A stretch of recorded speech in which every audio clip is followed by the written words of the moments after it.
Imagina una herencia tan colosal, pero tan inmensa, que al leerse el testamento provoca la muerte de casi 1,5 millones de personas. Dicho así, suena a novela de fantasía, ¿eh? Pero es que fue exactamente lo que pasó. Claro, es que no estamos hablando de una simple disputa por una casa en el pueblo o unas tierras. O sea, hablamos de sortear el control comercial de literalmente la mitad del planeta. Un solo documento que desencadena, bueno, una onda expansiva capaz de volar por los aires todo el tablero político mundial. Totalmente. Ese testamento en concreto prendió la mecha de la que podríamos considerar la primera verdadera guerra mundial de la era moderna. Las fronteras del derecho privado y la geopolítica, pues colisionaron de la forma más violenta posible. Y arrastraron a todas las potencias europeas a un conflicto que, a ver, era pura supervivencia. Así que, bienvenidos y bienvenidas a este nuevo análisis a fondo. Hoy nos vamos a sumergir en las páginas de una documentación enciclopédica súper extensa sobre la Guerra de la Sucesión Española entre los años 1701 y 1714. Eso es. Y nuestra misión hoy, al diseccionar todas estas fuentes, es desenredar un conflicto que fue masivo. Porque fíjate, la idea generalizada que suele tener la gente reduce esto a, no sé, una disputa dinástica entre monarcas con pelucas empolvadas. Ya, los típicos señores de Versalles, ¿no? Exacto, sí, sí. Cuando en realidad estamos ante un choque de trenes impulsado por la economía más despiadada de la época. Fue la lucha por el control absoluto de las rutas comerciales globales y además el laboratorio donde se forjó el concepto jurídico de seguridad colectiva. ¡Qué barbaridad! Es que el coste demográfico, si sumas bajas en combate, las hambrunas, las enfermedades, bueno, reescribió el mapa global por completo. Y para quienes nos escuchan, lo interesante es que las alianzas políticas de hoy en día, el concepto mismo de equilibrio de poder, tienen sus raíces directas en este preciso momento histórico. Sin duda. Y a ver, la chispa de todo esto, el detonante, es la inevitable decadencia del Imperio español, porque en el año 1700 la hegemonía de Madrid ya había quedado atrás. Sí, ya no eran la superpotencia intocable. Exacto, pero su extensión territorial seguía desafiando cualquier lógica, o sea, abarcaba la península ibérica, los Países Bajos españoles, gran parte de Italia, Filipinas y unas posesiones americanas que eran inabarcables. Y al frente de este gigante de cristal, que es como lo definen las fuentes, estaba Carlos II, un monarca sin descendencia cuya frágil salud, bueno, mantuvo a toda Europa durante décadas firmando tratados secretos de partición por la espalda. Menudo panorama, sí. El problema estalla de verdad cuando Carlos II, en un último movimiento justo antes de morir en noviembre de 1700, decide ignorar todos esos planes de partición que habían hecho los demás. Claro, él dice, aquí el imperio no se toca. Exactamente. Su testamento final deja el imperio entero de forma totalmente indivisa a Felipe de Anjou. Que era el nieto de Luis XIV de Francia. Eso es. Y entregarle las llaves de España suponía un terremoto diplomático insalvable, porque claro, traía consigo todo el peso de su abuelo. Que la monarquía hispánica cayera de repente en la órbita de Versalles era cruzar una línea roja intolerable para el resto del continente. Es que las fuentes detallan que Luis XIV dudó bastante, ¿eh? Él sabía que Austria iba a luchar por su propia reclamación al trono, porque ellos apoyaban al archiduque Carlos.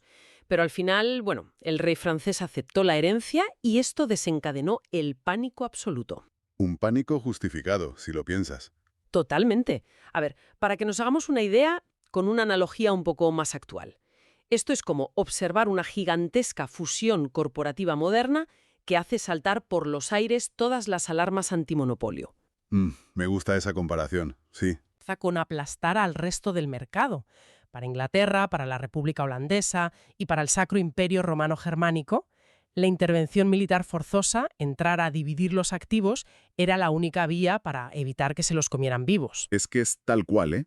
La unión de ese poderío militar francés, que era el más fuerte del momento, con los inmensos recursos territoriales españoles, destruía cualquier atisbo de equilibrio. La Gran Alianza, que la formaron esas potencias que acabas de mencionar, se articuló por pura supervivencia estatal. O sea, o nos unimos o desaparecemos. Literalmente. Dividir el imperio español era la única garantía para que los demás estados pudieran seguir existiendo de forma independiente frente a Francia. Vale, entonces tenemos ya la excusa política sobre la mesa, que es el trono de Madrid.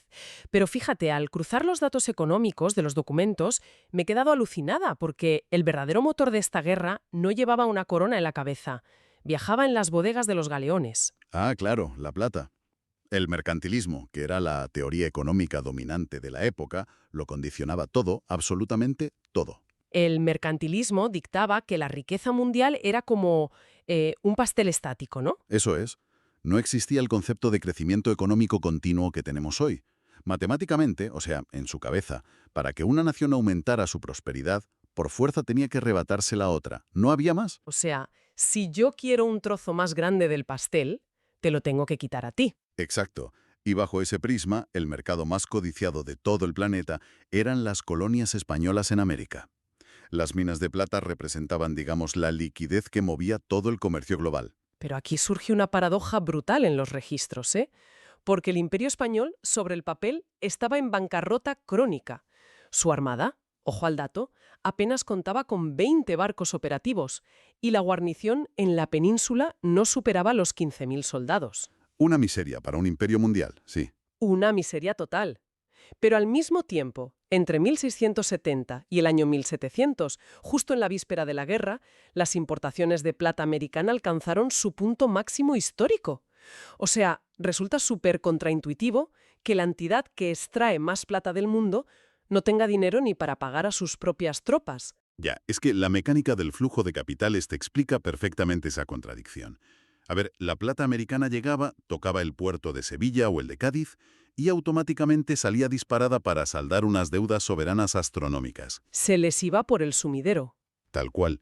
Y además, esa plata financiaba a todos los comerciantes extranjeros que suministraban al imperio las manufacturas que España era incapaz de producir, porque esa es otra, no producían casi nada. Los genoveses, los holandeses, los ingleses y hasta los franceses, todos controlaban el comercio exterior español desde la sombra. Vamos, que el imperio sobrevivía precisamente porque funcionaba como una especie de mercado abierto para las demás potencias. Efectivamente. Y claro, al sentar a un Borbón en Madrid, Francia amenazaba con monopolizar de repente todo ese flujo comercial solo para sus arcas, cerrándole el grifo al resto de Europa. Madre mía, normal que entraran en pánico. Los ingleses y holandeses empuñaron las armas básicamente para evitar la asfixia financiera. Si se quedaban fuera de ese circuito mercantil, se hundían. Esa era la verdadera pesadilla, más que quién se sentaba en el trono. Pero a ver, cambiando un poco de tercio, revisando los datos demográficos y logísticos, hay algo que me rompe los esquemas por completo. Porque surge una barrera física que parece infranqueable. ¿A qué te refieres? Pues a que las fuentes ubican el inicio de esta guerra durante el punto más gélido de la pequeña edad de hielo. O sea, entre 1695 y 1697 hubo una gran hambruna que devastó Europa desde Escocia hasta Italia. Las cosechas fracasaron por completo. Sí, fue una crisis climática y demográfica sin precedentes. Claro, y mi pregunta es, frente a economías agrícolas totalmente colapsadas y una hambruna de este calibre, ¿cómo demonios se financian ejércitos preindustriales de hasta 120.000 hombres en frentes como Flandes? Porque desplegar semejante cantidad de tropas, la artillería, los suministros en un continente que se está muriendo de hambre, requiere una maquinaria fiscal que yo no sé de dónde sale. Es una pregunta buenísima. Y la respuesta está en que la viabilidad material de esta guerra se fundamentó en la revolución financiera. Es una de las innovaciones estructurales más críticas de todo este periodo. La revolución financiera. Sí, fíjate, la capacidad de movilizar recursos de repente ya no dependía únicamente de los impuestos que un rey pudiera exprimirle a sus campesinos, sino de la eficiencia del crédito. Gran Bretaña, que acababa de fundar el Banco de Inglaterra en 1694, logró algo inaudito: separar la deuda nacional de las finanzas personales del monarca. Ah, claro, ya no era la deuda del rey, era la deuda del país. Exacto. El gobierno británico emitía deuda que estaba respaldada por el Parlamento, y esto generaba una confianza enorme en los inversores, lo que les permitía obtener préstamos a unas tasas de interés bajísimas. O sea, tenían una ventaja asimétrica brutal frente a sus rivales. Brutal. Francia, por el contrario, seguía dependiendo del crédito personal del rey absoluto, asumiendo unos intereses que eran asfixiantes. Así que, mientras el sistema francés se iba acercando peligrosamente al colapso, la maquinaria de crédito público británica logró no solo mantener a sus propias tropas en Flandes, sino pagar a los ejércitos de sus aliados austríacos y prusianos. ¡Qué barbaridad! Es que esta asfixia financiera generó unas dinámicas comerciales completamente surrealistas que además fracturaban cualquier noción tradicional de alianza o enemistad. O sea, España dependía tan vitalmente de las importaciones que llegó a situaciones extremas. Ya sé por dónde vas, lo de la lana, ¿verdad? Sí, lo de la lana me dejó alucinada. En las fuentes sale que los embajadores franceses se vieron obligados a pedir autorización expresa a Versalles para que los ganaderos españoles pudieran seguir vendiéndole su lana a los holandeses, que eran el enemigo. Es de locos. O sea, se disparaban unos a otros el martes, pero se vendían la lana tranquilamente el miércoles. Tal cual. Es que si se cortaba ese flujo comercial con el enemigo, los rebaños perecerían, la economía castellana se desintegraría por completo y todo el esfuerzo bélico franco-español habría colapsado desde dentro. Necesitaban el dinero de sus enemigos para hacerles la guerra. Una paradoja fascinante. Y fíjate que esta fragmentación de intereses operaba de igual manera dentro de las propias fronteras españolas, ¿eh?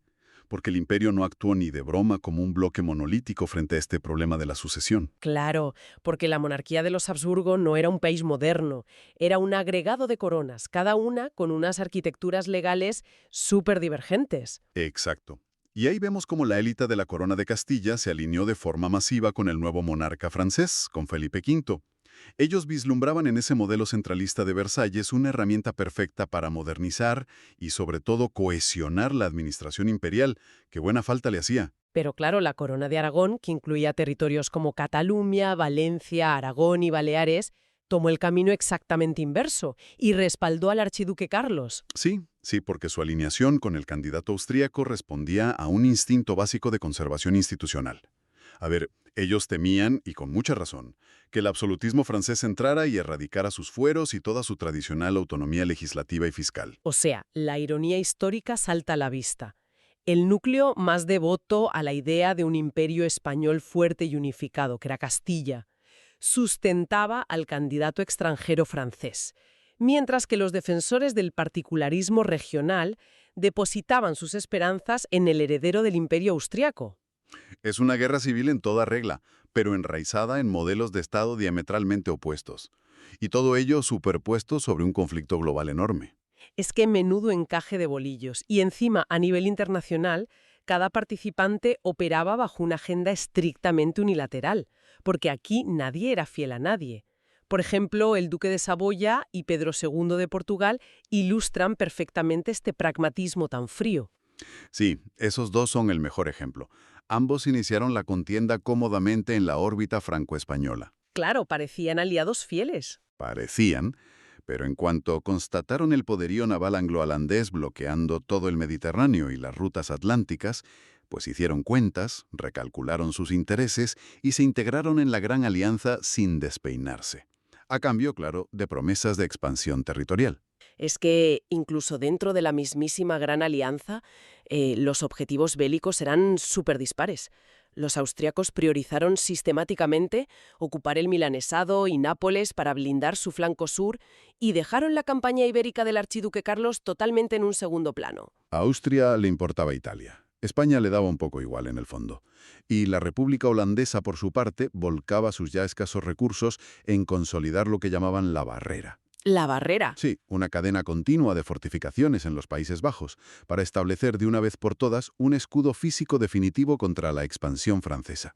Ese era su único gran objetivo. Ya veo.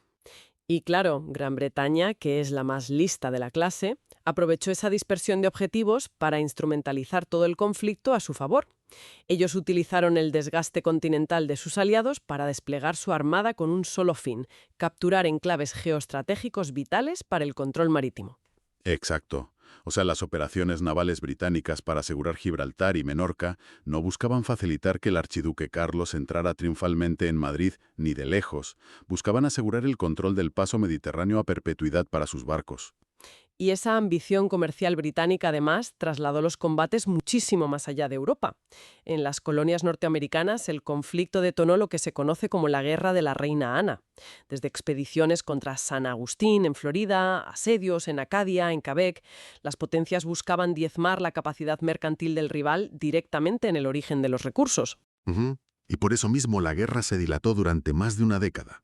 porque intentar sincronizar tantas agendas divergentes en una sola mesa de negociación resultaba materialmente imposible. Claro, no se ponían de acuerdo en nada. Y esa imposibilidad de un acuerdo temprano condujo, según vemos en los documentos, a una espiral de desgaste humano devastadora. Sí, a ver, durante la primera fase de la guerra, las tropas aliadas lograron infligir derrotas masivas al ejército francés en escenarios como Blenheim y Ramillies. Fue un shock, porque el mito de la invencibilidad francesa se resquebrajó por completo. Pero luego el teatro de operaciones llegó a la batalla de Malplaquet en 1709 y, madre mía, las cifras de bajas documentadas en ese enfrentamiento reconfiguraron por completo la tolerancia que tenía Europa al conflicto. Fue una carnicería. Aunque técnicamente, sobre el papel, fue una victoria para la Gran Alianza, la sangría fue de tales proporciones, hablamos de decenas de miles de muertos en un solo día, que provocó una conmoción general en todas las capitales europeas. Las líneas de suministro quedaron exhaustas y las tesorerías públicas, sobre todo en Holanda y Gran Bretaña, estaban bordeando la quiebra absoluta. Lógico. Y me imagino que ese agotamiento fue lo que propició aquel intento de negociación de paz en 1709, ¿no? Porque Francia también estaba atravesando su propia crisis interna de subsistencia, con el frío y el hambre, y de hecho ofreció concesiones sin precedentes. Francia estaba de rodillas y ofreció muchísimo, pero aquí entró el exceso de arrogancia de la diplomacia aliada que directamente dinamitó ese acuerdo. Sí, leí lo que pidieron y es para llevarse las manos a la cabeza. Exigieron que Luis XIV movilizara a sus propias tropas francesas para deponer por la fuerza a su nieto en España. Una humillación inaceptable. Luis XIV argumentó, y con bastante lógica, que ante la terrible obligación de derramar sangre, prefería combatir a sus adversarios antes que hacerle la guerra a su propia familia. ¿Es que a quién se le ocurre pedir eso? Ya ves. Y esta exigencia tan desproporcionada generó una ola de indignación y de cohesión interna en Francia brutal. Permitió a Versalles reclutar nuevos contingentes de gente que antes no quería luchar y así se prolongó esta agonía militar. Pero fíjate, esa inflexibilidad de 1709 sentó las bases para el giro dramático, mi parte favorita de todo este análisis, el giro que fracturaría por completo a la Gran Alianza en 1711. Ah, el giro de guión de la historia, sí señor. Es que es de película. En 1711, el emperador José I de Austria contrae viruela y fallece de manera repentina. ¿Ah, sí? ¿Sin avisar? Sin avisar. Y claro, la corona imperial recae automáticamente en su hermano menor, que no es otro que el mismísimo archiduque Carlos. Exacto. O sea, el mismo candidato por el que toda la coalición llevaba 10 años sacrificando recursos, arruinándose y enviando hombres a morir para instaurarlo en Madrid, de repente se convierte en el nuevo emperador del Sacro Imperio Romano Germánico. La estructura política europea sufrió una convulsión instantánea con esta noticia. El equilibrio de poder saltó por los aires, pero ahora en dirección completamente opuesta. Queda invalidada por los propios hechos. O sea, tras una década entera intentando frenar el nacimiento de un supermonopolio franco-español, resulta que la victoria de la Gran Alianza implicaría entregarle a Austria un megaimperio que abarcaría desde Viena hasta las Américas, pasando por Madrid, Nápoles, Milán. En tres propósitos. Suponía básicamente restaurar las fronteras imperiales de Carlos V, resucitando aquella pesadilla geopolítica que dominó y aterrorizó al continente en el siglo XVI. Y claro, Londres y La Haya reaccionaron de inmediato ante esta nueva simetría, no se quedaron de brazos cruzados. Lógico. Es que la perspectiva de una hegemonía austríaca de ese nivel resultaba tan desestabilizadora como la amenaza borbónica original de los franceses.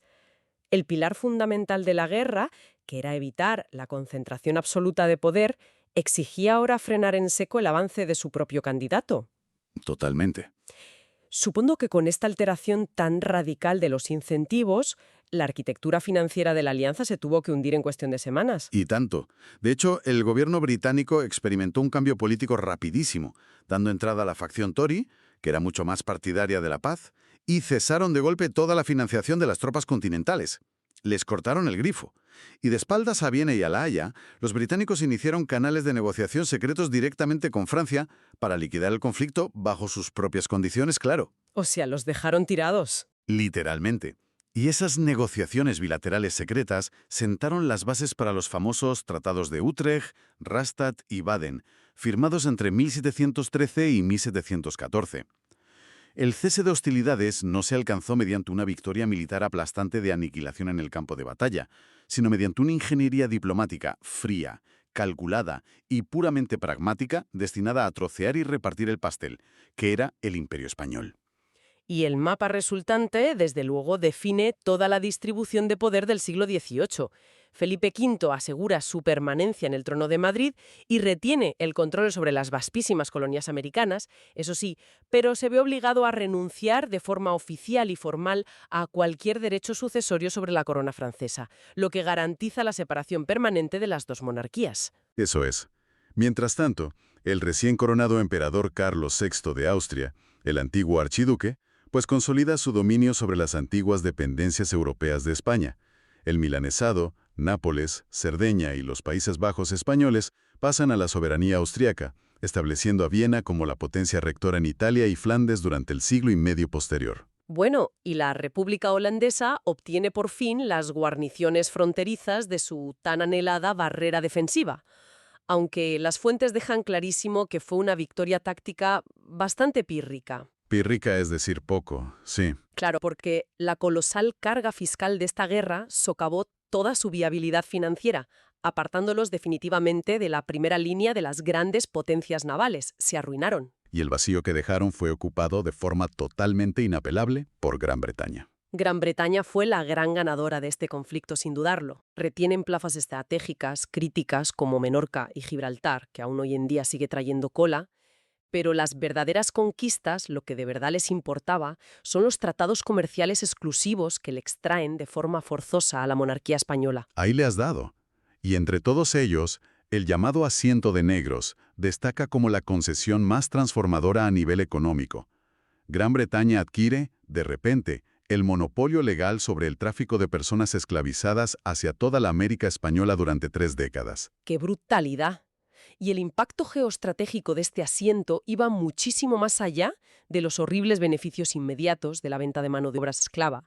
Al controlar el flujo de trabajo forzado hacia todas las explotaciones mineras y agrícolas de las colonias, Gran Bretaña lograba introducirse como un parásito en el sistema circulatorio del comercio español. ¡Qué buena analogía! Un parásito total. Y además, el tratado incluía algo llamado el navío de permiso, que era una licencia legal para atracar barcos comerciales en puertos americanos una vez al año y que les sirvió básicamente como caballo de Troya para desplegar una red masiva de contrabando. Es que la estrategia británica fue un prodigio del cálculo mercantilista, hay que reconocerlo.